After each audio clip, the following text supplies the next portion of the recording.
আজ আপনাদের আমি প্রমাণ দেব, রামচন্দ্র নিজে বলছেন বৌদ্ধদের নাস্তিক বলছেন। তাহলে রামচন্দ্র যখন ছিলেন, যদি রামচন্দ্র থেকে থাকে, রামচন্দ্র যখন ছিলেন তাহলে বৌদ্ধ ধর্ম তখন ছিল। এবং সুখদেব তিনি ভাগবতের মধ্যে আমরা প্রমাণ দেখাবো, তিনি বলছেন বৌদ্ধদের কথা।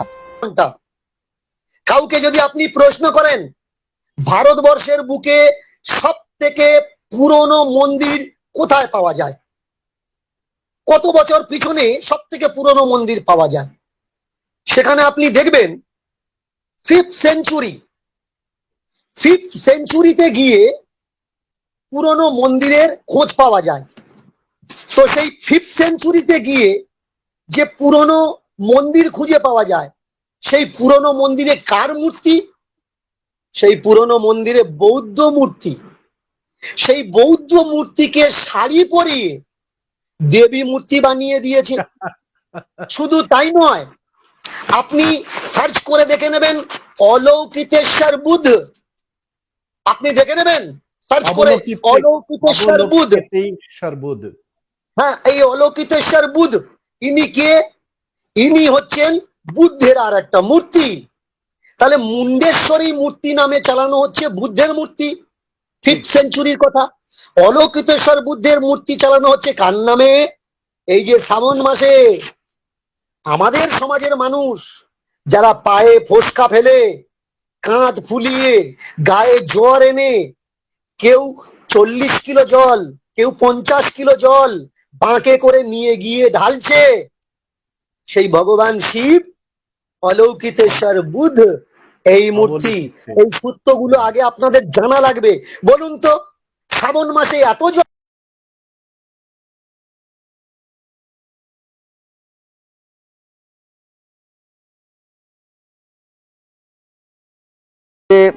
প্রাচীন ধর্ম কোনটি? আপনি বৌদ্ধ ধর্মের কথা বলছেন, বৌদ্ধ ধর্ম আর্য আগমন পূর্বে ছিল, তাহলে আমরা সেটা বুঝবো কোথায়? বৌদ্ধ তো এই কদিন আগে এসছে, খ্রিস্টপূর্ব 6ষ্ঠ শতাব্দীতে। তাহলে বৌদ্ধ ধর্ম কি করে প্রাচীন ধর্ম হয়? এরকম বহু প্রশ্ন তাদের এসছে। আর তাদেরকে আমি প্রমাণ দেওয়ার জন্য, বুঝাবার জন্য আলোচনা করব যে বৈদিক ধর্মের থেকে প্রাচীন ধর্মই হচ্ছে বৌদ্ধ ধর্ম। গৌতম বুদ্ধ কিন্তু বুদ্ধ ধর্মের বা বৌদ্ধ ধর্মের প্রবর্তক নয়। অনেকে সেটাই হয়তো জানেন বা ভাবেন যে গৌতম বুদ্ধ হলো বৌদ্ধ ধর্মের প্রবর্তক, কিন্তু আসলে তা নয়। গৌতম বুদ্ধ হচ্ছে এই বৌদ্ধ ধর্মের একজন প্রচারক, শেষ প্রচারক। ভবিষ্যতে আর একজন প্রচারক আসবেন, তার নাম হচ্ছে মৈত্রী বুদ্ধ। এ কথা বৌদ্ধ ধর্ম গ্রন্থাদিতে বর্ণনা রয়েছে। তো আমরা এই যে 28 জন বুদ্ধ রয়েছে, তার মধ্যে থেকে গৌতম বুদ্ধ শেষ বুদ্ধ এবং তিনি হচ্ছে ধর্মের প্রচারক। আজ আপনাদের সামনে আমি প্রমাণ দেব যে এই বৌদ্ধ ধর্মকেই মূলত সনাতন ধর্ম বলে।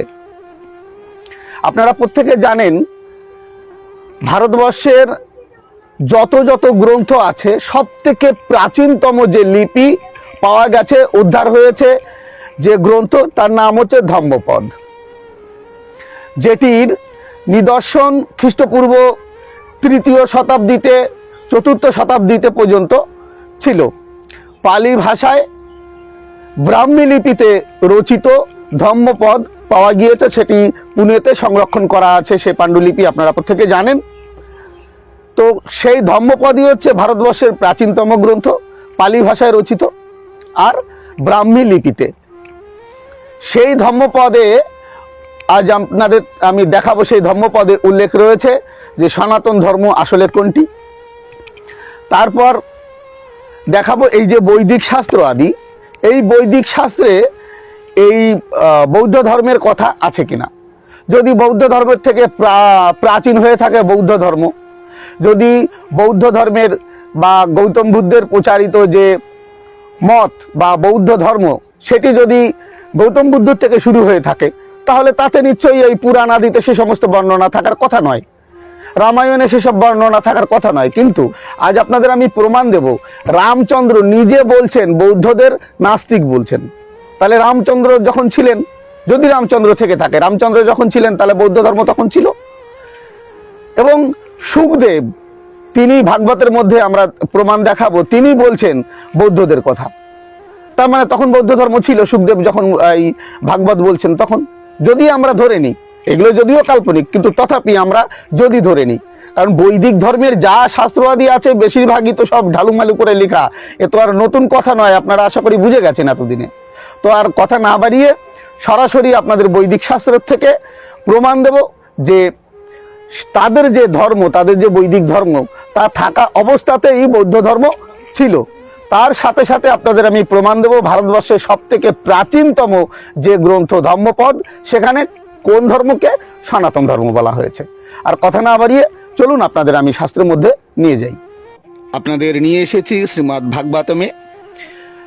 ভাগবতমের পঞ্চম স্কন্ধে আপনাদের আমি নিয়ে যাব। এটি প্রথম স্কন্ধ, দেখিয়ে নিচ্ছি আমি কোন ভাগবত থেকে আলোচনা করছি।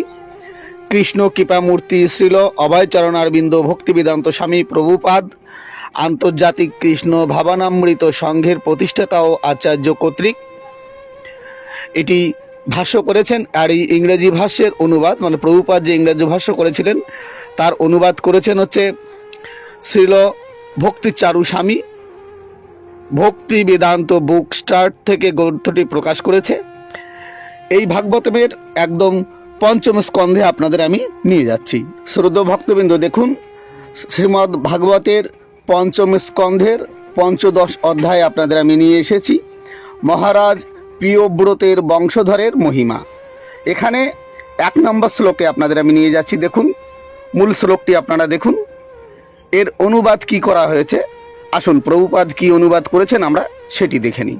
অনুবাদ: শ্রীল সুখদেব গোস্বামী বললেন, মহারাজ ভরতের পুত্র সুমতি ঋষভদেবের মার্গ অনুসরণ করেছিলেন, কিন্তু কতকগুলি পাষণ্ডী তাকে স্বয়ং ভগবান বুদ্ধদেব বলে কল্পনা করেছিল। এই সমস্ত দুর্জন যারা প্রকৃতপক্ষে নাস্তিক, তারা বৈদিক নির্দেশকে কল্পিত বলে মনে করে এবং তাদের সকপল কল্পিত মতবাদের দ্বারা তাদের কার্যকলাপের সমর্থন করে। এই সমস্ত পাপাচারী ব্যক্তিরা সুমিতকে বুদ্ধদেব বলে স্বীকার করে প্রচার করেছিলেন যে সকলেরই কর্তব্য সুমিত পন্থা অনুসরণ করা। এইভাবে তারা মনোধর্মের দ্বারা বিভ্রান্ত হয়েছিল। শ্রদ্ধেয় ভক্তবৃন্দ, তাহলে শ্রীমদ্ ভাগবতের পঞ্চম স্কন্ধের পঞ্চদশ অধ্যায়ের 1 নম্বর শ্লোক থেকে পরিষ্কার প্রমাণ হলো যে সুখদেব পরীক্ষিতকে বলছেন বুদ্ধদেবের কথা, যে সুমতি তাকে সকলে বুদ্ধদেব ভেবেছিল, তিনি বুদ্ধদেবের ধর্ম প্রচার করেছেন, তাকে বুদ্ধদেব ভেবে সবাই কল্পনা করেছে বিভিন্ন কথা। মূল কথা এখানে বুদ্ধদেবের কথা আছে, সুখদেব পরীক্ষিতকে বুদ্ধদেবের কথা বলছেন। তাহলে এই শাস্ত্র মতে পরিষ্কার হচ্ছে যে সুখদেব এবং পরীক্ষিতের পূর্বপক্ষ হচ্ছে বুদ্ধদেব। এবার আসুন রামায়ণে কি বলছে আমরা সেটা দেখাই। রামায়ণম মূল সংস্কৃত ও বঙ্গ অনুবাদ সহ শ্রীমান মহর্ষি বাল্মীকি বিরচিতম ভট্টপল্লী নিবাসী পণ্ডিত প্রবর শ্রী পঞ্চানন তর্করত্নেন সম্পাদিতম শ্রী অভিজিৎ শিলস সংগৃহীত বেনি মাধব শিলস লাইব্রেরি থেকে গ্রন্থটি প্রকাশিত। এই রামায়ণের মধ্যে আপনাদের আমি নিয়ে যাচ্ছি এই রামায়ণের অযোধ্যা কাণ্ডের নবাধিক শততম স্বর্গে। এই নবাধিক শততম স্বর্গে এখানে বর্ণনা করা হচ্ছে যে রামচন্দ্রকে ফিরিয়ে নিয়ে যাবার জন্য ভরত এসেছেন, সাথে অনেক ঋষিদের সঙ্গে করে নিয়ে এসছেন, গুরু বশিষ্ঠকে সাথে নিয়ে এসছেন, জাবালি ঋষিকে নিয়ে এসছেন। তো জাবালি এখানে কি বলছেন, সেই জাবালির কথাতে ক্রোধান্বিত হয়ে রামচন্দ্র তার উত্তর দিচ্ছেন। দেখুন এটি হচ্ছে 34 নম্বর শ্লোক। এখানে পরিষ্কার মূল শ্লোকে দেখে নিন তথাগত বুদ্ধের কথা রয়েছে। আসুন এর অনুবাদ কি করা হয়েছে সেটি আপনাদের আমি দেখাই। এখানে বলছেন, রামচন্দ্র বলছেন, চোর যেমন দণ্ডার্হ, বুদ্ধ মত অনুসারী তথাগত নাস্তিক এবং আপনিও সেই রূপ দণ্ডার্হ জানিবেন। প্রজাগণের বুদ্ধি পরিশুদ্ধির জন্য নাস্তিক ব্যক্তিদের দণ্ডিত করা রাজার কর্তব্য। তাহলে এখানে আমরা রামায়ণ থেকে পরিষ্কার জানতে পারলাম যে বাল্মীকি রামায়ণ মূল সংস্কৃত রামায়ণের অযোধ্যা কাণ্ডের 109তম সর্গের 34 নম্বর শ্লোকে পরিষ্কার বর্ণনা রয়েছে তথাগত বুদ্ধের কথা। তাহলে এখান থেকে পরিষ্কার বোঝা যাচ্ছে যে রামচন্দ্রের পূর্বে বৌদ্ধ ধর্ম ছিল, সে কথা রামচন্দ্র তাই বুদ্ধদের উদাহরণ দিয়ে বলছেন, তাও তথাগত বুদ্ধ, বুঝবেন গৌতম বুদ্ধের কথা বলছে। তাহলে গৌতম বুদ্ধের পরবর্তীকালে রাম ছিল, তাহলে গৌতম বুদ্ধ যদি খ্রিস্টপূর্ব 6ষ্ঠ শতাব্দীর লোক হয়, তাহলে রাম কবেকার লোক ছিল, এটা আপনারা বিচার করবেন। তো শ্রদ্ধেয় ভক্তবৃন্দ, আপনাদের আমি নিয়ে এসেছি ধম্মপদ গ্রন্থের মধ্যে। ধম্মপদ নামক সুবিখ্যাত পালি গ্রন্থের মূল অব্যয় সংস্কৃত ব্যাখ্যা, বঙ্গ অনুবাদ ও বিবিধ টিকা, 4র্থ সংস্করণ, শ্রী চারুচন্দ্র বসু কর্তৃক সম্পাদিত, অনুদিত ও প্রণীত।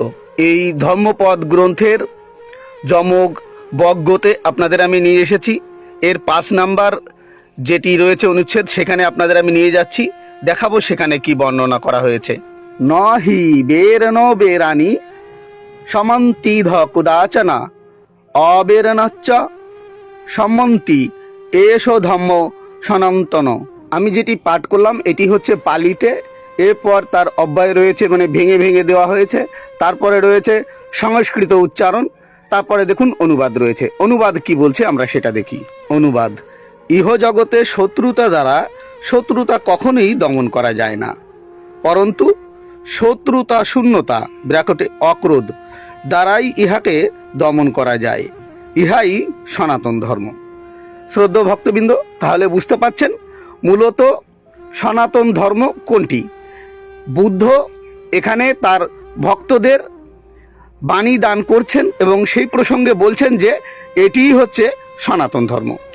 তো শ্রদ্ধেয় ভক্তবৃন্দ, আজকের প্রমাণাদি দেখে আশা করি আপনাদের ভ্রান্ত নিরসন হলো যে ভাগবত থেকে প্রমাণ দিলাম, সাথে সাথে রামায়ণ থেকে প্রমাণ দিলাম এবং ধম্মপদ থেকে প্রমাণ দিলাম যে সনাতন ধর্ম কোনটি।